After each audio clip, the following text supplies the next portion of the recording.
Oil వేడెక్కేలోపు మనం అవి కలుపుకుందామండి చికెన్కి. అల్లం పేస్ట్, కారం, సాల్ట్, చికెన్ మసాలా, పసుపు, గరం మసాలా. ఇది కూడా గరం మసాలే, 3 రకాల మసాలాలు అన్నమాట.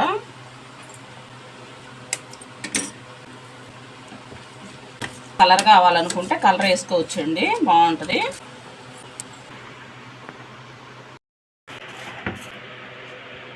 ఇలా వేసుకున్నా బాగుంటుందండి.